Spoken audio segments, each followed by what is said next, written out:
और फिलहाल मैंने अभी अपना नाम चेंज किया है, चूँकि ताकि मैं चाहता हूँ कि थोड़ा महिलाओं को सम्मान मिले, इसलिए मैंने नाम में अपने मम्मी का नाम जोड़ा है, नसीन मंजू निशांत आज के बाद। कि मम्मी का डेथ हुआ तो मैंने सोचा कि नहीं, अब कुछ अलग करना होगा, थोड़ा बड़ा करना होगा। उस चक्कर में मैंने आईएएस बनने का सोचा। मैं अपने भैया की शादी छोड़ा हूँ, मैं अपने भैया की शादी छोड़ा, मैं रिपीट कर रहा हूँ इस बात को, ये सच है। हाँ, कि मैं अपने भैया की शादी छोड़ा हूँ कि मुझे मतलब आईआईटी करना था उस टाइम में। एक क्वेश्चन जो इंटरेस्टिंग था, जो मतलब मैंने मास्क हटाया तो उन्होंने बोला तुम्हारी मूछें और दाढ़ी नहीं आई है तुम बहुत कम उम्र के लगते हो। और उन्होंने सर्टिफिकेट उसमें फॉर्म में देखा कि 22 साल ही है सिर्फ, तो बोले कि इतनी कम उम्र में तुम एक जिला कैसे संभालोगे, इतना बड़ा जिला। तो वहाँ पे कॉन्फिडेंस शायद लगा के दिखाने की जरूरत, मैंने बोला जी बिल्कुल संभालेंगे।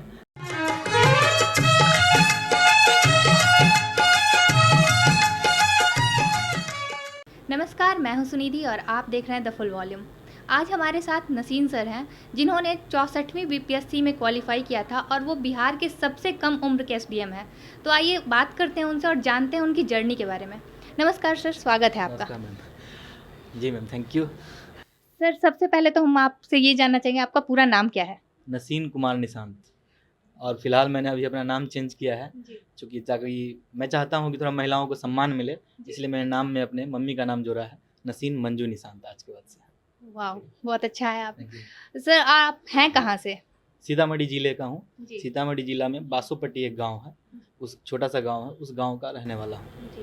सर, ऐसे तो बीपीएससी बिहार में हर कोई बीपीएससी और यूपीएससी के पीछे भागता है, पर आपको इंस्पिरेशन कैसे मिले बीपीएससी करने के लिए? पहले तो मैं आईआईटी बीएचयू में था, जी। मैं इंजीनियरिंग कर रहा था, मेरा इंटरेस्ट नहीं था इसमें, क्योंकि इसलिए नहीं था क्योंकि इसमें आर्ट्स वगैरह पढ़ने में दिक्कत होती थी, इसी वजह से मैंने इंजीनियरिंग की। लेकिन वहाँ 2017 में मेरी मम्मी का डेथ हुआ, जी। तो मैंने सोचा कि नहीं, अब कुछ अलग करना होगा, थोड़ा बड़ा करना होगा। जी। उस चक्कर में मैंने आईएएस बनने का सोचा, और तभी से इसकी जर्नी की बात शुरू हुई। सोचना शुरू हुआ उसी समय। आगे 18 में जैसे ही क्वालिफाई किया, ये कॉलेज अपना ख़त्म हुआ, फिर मैं शुरू कर दिया इसको। सर, तो साइंस में थे आप, जैसा कि आपने बोला इंजीनियरिंग कर रहे थे, तो साइंस फील्ड से आर्ट्स में शिफ्ट होना कितना टफ रहा? हाँ, ये टफ था। ये मेरे इंटरव्यू में क्वेश्चन पूछा गया था, रियल जी। इंटरव्यू में। ये टफ होता है, इस ऐसे टफ है कि आप अगर थोड़ा जो ह्यूमैनिटीज़ का जो कुछ चीज़ है, उसको आप समझ नहीं पाएंगे जल्दी। मतलब जैसे सोशल एंगल है, मान लीजिए एक मिनट के लिए अगर आप सोसाइटी में नहीं रहे हैं, तो आप समझिएगा नहीं कि मान लीजिए अगर आपसे पूछ दिया जाए कि अधिकार सबको बराबर होना चाहिए, ये नॉर्मल बात है, ये सब जी। समझते हैं। लेकिन अधिकार सबको बराबर होना चाहिए, ये बोलने के लिए ठीक है, लेकिन घर में आप देखते हैं कि माँ खाना बनाती है और पापा बैठे जी। खाते हैं, ये तो अधिकार बराबर वाली बात हुई नहीं। नहीं। ये समझने वाली बात है, जी। ठीक। और इसको पूरा करने वाली बात है, तभी आप सर्वेंट बन सकते हैं, सिविल सर्वेंट बन सकते हैं, बढ़िया। तो उस वजह से ये जो सेंस ऑफ सिक्योरिटी और सेंस ऑफ बातें थी मेरे अंदर पहले से, तो मैं सोचा कि नहीं, मुझे ये बनना चाहिए। और वो जो था ना अलग से, वो मुझे अट्रैक्ट करता रहा इस फील्ड में। ह्यूमैनिटी से मैं कहीं ना कहीं थोड़ा जुड़ा था, जी। कहीं ना कहीं, क्योंकि मुझे अभी भी मतलब महिलाओं को नीचे देखना पसंद नहीं है। दूसरी बात कि मुझे बुजुर्गों को नीचे देखना पसंद नहीं है। इन दो लोगों के साथ मैं कभी भी नाइंसाफ़ी नहीं होने देगा। जी। ये मेरी मतलब पहले से ये रही है बात। इस वजह से थोड़ा सा आसान हो गया। बाकी आया तो टफ तो है मैम। टफ ये है कि आपको, आपने कभी पढ़ा ही नहीं कि आपको ये मिनरल कहाँ पाया जाता है, ये कहाँ जी। पाया जाता है। आपको ये पता ही नहीं है ये कौन से राजा थे, उनके पिताजी का क्या नाम था। जी। ये तो बड़ा मुश्किल होता है हम लोगों के लिए, लेकिन ठीक है। आप सोशल फील्ड में अगर आते हैं तो ये आपके लिए ईजी हो जाता है कि चीज़ों को अलग अलग डायमेंशन में समझना। जैसे हम लोग जब 4-5 तरीके से समझते हैं, साइंटिफिक तरीके से समझते हैं, लिखना भी थोड़ा आसान हो जाता है। बाकी मुश्किलें हैं थोड़ी बहुत। जी। तो जैसा कि आपने कहा कि बड़े स्तर पे तो हम लोग इक्वलिटी की बात करते हैं, बट बेसिक स्केल पे जैसे घर में हम लोग इसको नज़रअंदाज कर देते हैं। सर, आपकी स्कूलिंग कहाँ से हुई है? मेरी स्कूलिंग मैम वही सीतामढ़ी में, आपको डीएवी पुपड़ी है, जी। वहाँ से मेरी 10th तक की स्कूलिंग हुई है। फिर उसके बाद 12th मैंने वुडबाइन मॉडर्न स्कूल दरभंगा से किया। जी। फिर उसका भी जी। सर, तो आईआईटी का एक्सपीरियंस कैसा रहा आपका? हाँ, आईआईटी में अच्छा था एक्सपीरियंस। आईआईटी थोड़ा अलग है। आपको वो मतलब समझिए ना कि बेसिक जो ज़रूरतें होती हैं लोगों की, उनसे ऊपर उठने के लिए आपको सपना दिखवाता है, जी। और वो देखना बहुत ज़रूरी है। और वो दिखवाएगा आपको, दिखाकर ही मानेगा। और आप सच्चे आईआईटियन हैं तो आप फिर है ना उसको पूरा करने के लिए अग्रसर हो जाएंगे। तो वो मेहनती बहुत होते हैं। लोग कहते हैं ना कि इंजीनियर्स का रिजल्ट क्यों आता है, जी। वजह यही है। Yes sir. क्योंकि वो सपना देखते हैं तो पूरा करने के लिए उनके अंदर ललक भी होती है और करते भी हैं, बस यही बात है। सर, तो आपका जो आईआईटी का फेज था, जो इंजीनियरिंग स्टूडेंट है, उसने आपको बहुत हद तक मदद की बीपीएससी के दौरान? जी हाँ, बहुत लोगों ने मदद किया। जी। ऑफ कोर्स करते हैं, दोस्त लोग मदद नहीं करेंगे तो आप देखिए एसडीएम बनना जो है ना, और वो भी सबसे युवा एसडीएम बनना इतना आसान नहीं था। उसमें अगर 10 लोग नहीं साथ देंगे आपका, अब अकेले दम पे नहीं कर सकते हैं। जी। मतलब इसमें सभी लोग होते हैं, बहुत लोग होते दोस्त होते हैं, बताते हैं कुछ कि यहाँ जाओ और घर वाले होते हैं, वो उनकी मदद होती है, सब लोगों की मदद होती है। सर जैसे आपने इंजीनियरिंग करके उसके बाद शिफ्ट करना चाहा इधर बीपीएससी की तैयारी में, तो आपके फैमिली का क्या रिएक्शन था? क्योंकि यूजुअली होता है ना, पेरेंट्स बोलते हैं कि तुम्हें पैसा चाहिए या पावर, तो उसमें आपका क्या था रिएक्शन? जैसे ही मैंने प्लेसमेंट फॉर्म नहीं भरा, कॉलेज में जी। प्लेसमेंट होता है उसके लिए पहले फॉर्म भरना होता है, तभी आप प्लेसमेंट होगा आपका।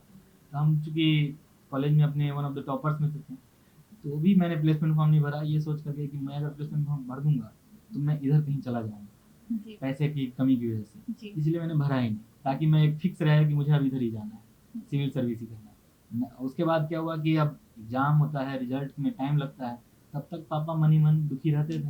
हाँ, जी। कि तुमने प्लेसमेंट छोड़ दिया, 30-35 लाख का कम से कम आराम से लगता। हाँ, वो छोड़ दिया, उसके बाद अभी रिजल्ट नहीं आ रहा, क्या पता रिजल्ट आया तो होगा कि नहीं होगा, ये सब डर बना रहता है। जी। लेकिन हाँ, कहीं ना कहीं होने के बाद फिर सब अलग हो जाता है, माहौल चेंज होता है। क्योंकि आप निश्चित को छोड़ के अनिश्चित की तरफ जा रहे हाँ थे, जी। ये सबसे बड़ी दिक्कत। तो सर आप जब प्रिपरेशन कर रहे थे तो आपका शेड्यूल क्या होता था पढ़ाई का? किस तरह से प्रिपरेशन करते थे? शेड्यूल मेरा था सुबह में थोड़ा सा, मैं 3 बजे के आसपास मैं उठ जाता था जनरली, ये मेरा रूटीन ही है 7th क्लास से। जी। ये मम्मी आदत डलवाई हुई थी कि सुबह उठो, और सुबह में क्या है ब्रह्म मुहूर्त कहते हैं। जी। हाँ, कि उस टाइम में आप पढ़ोगे तो याद रहेगा। हाँ, या फिर समझोगे चीज़ों को। क्यों वो ऐसी, इसके पीछे लॉजिक है। लॉजिक ये है कि वो उस समय शांति होती है, और शांति होगी तो आपका फोकस बना रहेगा। बस उस फोकस की वजह से वो सुबह उठना सही रहता है। और वो मैं उठता था और उसके बाद पढ़ता था, और जब तक कंप्लीट नहीं होगा टारगेट तब तक मैं सोता नहीं था या कुछ और नहीं करता था। इवन कभी कभी तो मैं खाना भी नहीं खाता जब तक टारगेट पूरा नहीं होगा। तो ऑलमोस्ट कितने घंटे हो जाते थे 24 में से? ऑलमोस्ट कभी 6, मतलब 6 एवरेज मान सकते हैं आप। 6 एवरेज है, कभी 10 भी गया है, कभी कभी 2 भी गया है, इसलिए 6 एवरेज ले लीजिए। जी। 6 सर तो अभी जो बीपीएससी का प्रिपरेशन कर रहे हैं जो स्टूडेंट्स, उनको आप क्या बताना चाहेंगे? कितने घंटे उनको प्रिपरेशन करना चाहिए और किस चीज़ पे ज़्यादा फोकस करना चाहिए? फोकस तो देखिए घंटे का ये है कि फिक्स कि आप टारगेट बेस्ड पढ़ाई कीजिए, जी। आवर्स बेस्ड नहीं। क्यों? क्योंकि उसमें ये दिक्कत है कि अगर मान लीजिए आपने 4 घंटे सोच रखा है, आज 4 घंटे पढ़ूंगा, और 4 घंटे के दौरान ही कोई घर में मतलब अतिथि आ गए, हाँ गेस्ट आ गए, तो 4 घंटे तो गया। वो 4 घंटे जैसे ही खत्म होता है, जो आपने सोचा कि 12 से 4 पढ़ेंगे, 4 बज गया और तो आपको लगेगा कि अब तो पढ़ने का समय है ही नहीं। ये मन को है ना बना लिया रहता लोग, तो वो टारगेट भी पूरा नहीं हो पाएगा। इसीलिए टारगेट के हिसाब से पढ़ाई कीजिए कि 4 घंटे नहीं, 4 टॉपिक पढ़ने हैं। जी। 4 टॉपिक आप कंप्लीट हो जाएंगे तभी आप उठेंगे, चाहे गेस्ट आए चाहे गेस्ट जाए, इससे फर्क नहीं पड़ता है। मैं अपने भैया की शादी छोड़ा, मैं रिपीट कर रहा हूँ इस बात को, ये सच है। हाँ, कि मैं अपने भैया की शादी छोड़ा हूँ कि मुझे मतलब आईआईटी करना था उस टाइम में, कोटा में था मैं आया नहीं, और मैं फाइनली सिलेक्ट हुआ। अगर नहीं हुआ तो लोग कितना ताना देते, क्या क्या बोलते पता नहीं, समझे? ये होता है। बाकी ये है कि लोगों को पढ़ना ये है कि है तो एनसीईआरटी आप पढ़िए, सबसे पहले तो उसी को पढ़िए।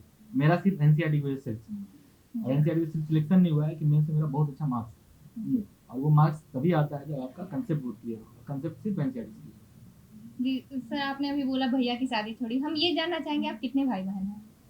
4 भाई 3 बहन हैं। जी। और उनमें से एक की शादी थी और छोड़ना पड़ा, क्योंकि मुझे लगता है कि अगर आप एक दिन के लिए सही टाइम देते हैं इधर कहीं और, तो वो आपका रिदम बिगड़ जाता है। जो लय है ना, वो लय नहीं बिगड़ना चाहिए। और पढ़ाई ऐसी ही चीज़ है, चाहे आप कोई भी काम करें, मान लीजिए आप रिपोर्टिंग करते हैं, हाँ, और ये काम ही आप अगर एक दिन के लिए छोड़ती है ना, तो हो सकता है कि आपका मेन मुद्दा ही उसी दिन का निकल जाए, समझे? तो वो गड़बड़ हो जाता है। इसीलिए है कि रिदम आपका टूटना नहीं चाहिए। उसको टूटे ना, इस वजह से मैं सोचा कि नहीं, छोड़ देता हूँ।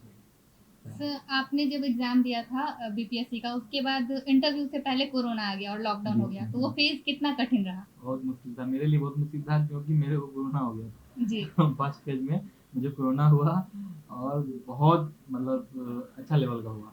तो इस वजह से मैं डरा हुआ बहुत ज़्यादा था। और चूँकि क्या है कि हम लोग डेटा देखते हैं, डेटा देखता था मैं, सिंगल केस जो है ना, तब से मैं डेटा देख रहा था, और रोज़ मोबाइल पे देखता था, और रोज़ बढ़ रहा था। वो जैसे जैसे बढ़ता था मेरा हार्ट बीट बढ़ता था। मतलब ऐसा समझिए। तो वो मैं डरा हुआ बहुत ज़्यादा, बहुत ज़्यादा। सेकेंड फेज में थोड़ा कम डर लगा, क्योंकि फर्स्ट फेज में कोरोना सह चुका था उस टाइम में। लेकिन कोरोना के टाइम में मुझे पढ़ना भी था, क्योंकि इंटरव्यू की तैयारी करनी थी, तो साथ में पढ़ता था। लेकिन वही है कि अंदर से बीमार ज़्यादा दिन रहा मैं, 10-15 दिन अच्छे से रहा। जी। सर इंटरव्यू आपका किस तरह का रहा? किस तरीके के क्वेश्चंस पूछे गए? इंटरव्यू अच्छा था, इंटरव्यू मेरा लंबा था थोड़ा सा कि 29 मिनट मेरा हुआ इंटरव्यू एग्जैक्टली। तो वो थोड़ा था अच्छा, क्वेश्चन अच्छे पूछते हैं, आपका इंजीनियरिंग बैकग्राउंड से क्वेश्चन आएगा कम से कम। उसके बाद आपको ऑप्शनल आपका पूछेगा, ऑप्शनल में फिर आपको उसके बाद जीएस वगैरह में करंट अफेयर वगैरह खूब पूछते हैं। ये सब था उनका क्वेश्चन। एक क्वेश्चन जो इंटरेस्टिंग था, जो मतलब मैंने मास्क हटाया तो उन्होंने बोला तुम्हारी मूछें और दाढ़ी नहीं आई है तुम बहुत कम उम्र के लगते हो। और उन्होंने सर्टिफिकेट उसमें फॉर्म में देखा कि 22 साल ही है सिर्फ, तो बोले कि इतनी कम उम्र में तुम एक जिला कैसे संभालोगे, इतना बड़ा जिला। तो वहाँ पे कॉन्फिडेंस शायद लगा के दिखाने की जरूरत, मैंने बोला जी बिल्कुल संभालेंगे। हाँ, तो फिर बोला कैसे प्रूफ करो, तो मैंने बोला सर कम उम्र है तो मैं जिला में सबसे ज़्यादा सीखूंगा, मुझे सबसे ज़्यादा टाइम होगा सीखने का, और उसके बाद सर सिर्फ टाइम ही नहीं होगा सीखने का बल्कि साथ ही साथ मुझे सेवा करने का भी सबसे ज़्यादा मौका मिलेगा, इस वजह से हम संभाल पाएंगे। बोले ये तो प्रूफ नहीं हुआ ऐसे ऐसे। हम बोले फिर कि सर जब 2 स्टेज क्लियर करके यहाँ तक आ गए हैं तो आगे भी सर क्लियर कर लेंगे, आप ट्रेनिंग तो दोगे ही, वहाँ गोल्ड मेडलिस्ट बन जाएंगे। ऐसे करके हम जिला संभाल, फिर लास्ट में उन्होंने कहा जाइए जिला संभालिए, योर इंटरव्यू इज ओवर। फिर मुझे लगा कि हाँ हो जाएगा। सर आप अभी किस जिले में आपकी पोस्टिंग है? अभी पोस्टिंग नहीं हुई है मैम, इसी महीने होने वाली है। जी। हाँ तो देखिए पता नहीं किस जिले में। अच्छा, अभी पता नहीं चला है। अभी फिंगर्स क्रॉस्ड है, कह नहीं सकते कहाँ मिलेगा। सर आपके कॉन्फिडेंस का राज क्या है? कॉन्फिडेंस मैम, सच पूछिए ना, मतलब सफल हो असफल हो, हम अगर सफल असफल रहे हैं तब भी मेरे अंदर रहेगा। बचपन से है थोड़ा सा कि स्टेज फियर कभी था ही नहीं। जी। मतलब मम्मी हमेशा भेजती थी स्कूल में कि जाना तो भाषण ऐसा देना कि सब ताली मारे, हाँ इवन जो स्टेज पे है वो भी ताली मारे, भाषण में कुछ ऐसा होना चाहिए, तभी तुम मतलब अच्छा समझेंगे कि तुम अच्छा भाषण देने वाले हो, वक्ता हो। ये मन में बिठा के रखी थी, तो हम सोचते थे कि चलो ऐसा ही करना है। तो बचपन से था कि देता था भाषण वगैरह, तो उसमें अच्छा था, स्पीच वगैरह डिबेट वगैरह खूब किया मैंने, वहाँ था। बाकी ये था कि सफल हो जाते हैं आप तो कॉन्फिडेंस आ ही जाता है, ये एक चीज़ है। अगर यही नहीं हुआ होता तो आपके सामने ऐसे नहीं बोल पाता, लेकिन हो गया तो ठीक है। अब लगता है कि आसान है, लेकिन है नहीं आसान इतना भी। जी। सर आप इंस्पिरेशन किन्हें मानते हैं? मेरे लिए इंस्पिरेशन मेरी मम्मी है सबसे पहले तो। मतलब उन मेरी मम्मी को जब भी देखता हूँ, मतलब तो नहीं रही दुनिया में, लेकिन उन्हें जब भी देखता था तो लगता था कि जब मैं आईआईटी किया, आपको मैं बताता हूँ एक कहानी कि आईआईटी के बाद मैंने उनको बोला कि अब तो आईआईटी कर लिया मैंने, अब तो आपसे ओहदे में बड़ा हो गया। हाँ बचपना था मेरा, मैंने उनको बोला, बोले कहाँ ओहदे में बड़ा हुआ, हम बीपीएससी किए हुए हैं। हाँ मेरी मम्मी बीपीएससी की हुई थी, उन्होंने जॉब छोड़ी थी क्योंकि झारखंड में उनका जॉब हुआ था। तो हम बीपीएससी किए हुए हैं, जिस दिन बीपीएससी कर लेना उस दिन मानेंगे। वो अलग बात है, मेरा दुर्भाग्य है कि वो बीपीएससी होने के बाद रह नहीं पाई, देख नहीं पाई। हाँ लेकिन क्योंकि बीपीएससी ने रिजल्ट डिले क्या किया, उससे पहले उनका वो हो गया, तो वो था। तो हमेशा इंस्पायर करती थी कि करो, और लगता था कि उनको देखता था कि रात के 3-4 बजे उठ करके जब मुझे बोलती थी पढ़ो, और बगल में वो अपना हेड मिस्ट्रेस थी वो स्कूल की, तो वो अपना रजिस्टर मेंटेन कर रही है, कुछ कर रही है। तो ये देखता था, मुझे लगता था कि अब तो हेड मास्टर हो गई, फिर क्या कर रही है आप, मेहनत किस बात का। हाँ ये जो मेहनत करती थी ना, तो लगता था कि नहीं I should also do that. तो ये मुझे हमेशा इंस्पायर करता था कि मुझे पढ़ना है और इनके जैसा जैसा बनना है, एटलीस्ट इनके जैसा तो बनना ही, इनसे अच्छा ना सही, कभी अच्छा नहीं बन सकता, माँ से अच्छा कोई क्या ही बनेगा। हाँ लेकिन फिर भी अंदर से सोचता था कि इनके जैसा तो कम से कम बनना है। सर आपने बीपीएससी की तैयारी के लिए कौन सा सब्जेक्ट चुना था? ज्योग्राफी था मेरा मैम, ज्योग्राफी ऑप्शन लिया था मैंने। और ज्योग्राफी चुनने की कोई खास वजह? थोड़ा सा साइंटिफिक था, ये इंटरव्यू में पूछा गया था ये सवाल। आप मॉक इंटरव्यू लिया कीजिए मैम कि लगभग वही सवाल पूछ रहे जो इंटरव्यू में पूछा जाता। अच्छा क्वेश्चन है, देखो उन्होंने पूछा था कि आप आईआईटी में होते थे इंजीनियर थे, फिर भी आपने ज्योग्राफी क्यों लिया। ज्योग्राफी मैम थोड़ा सा इंटरकनेक्टेड सब्जेक्ट है, और जो मेरा सब्जेक्ट था वो था नहीं वहाँ, मतलब ऑप्शनल में, तो इस वजह से नहीं लिया। और बाकी इंटरकनेक्टिंग है तो अच्छा था, और साइंटिफिक है मैम, और मुझे वो समझ आती है चीज़ें। सर अपना टाइम देने के लिए हमें बहुत बहुत धन्यवाद। Thank you sir. Thank you ma'am, thank you so much. आप देख रहे थे द फुल वॉल्यूम। ऐसे ही अन्य खबरों के लिए जुड़े रहिए हमारे साथ। धन्यवाद।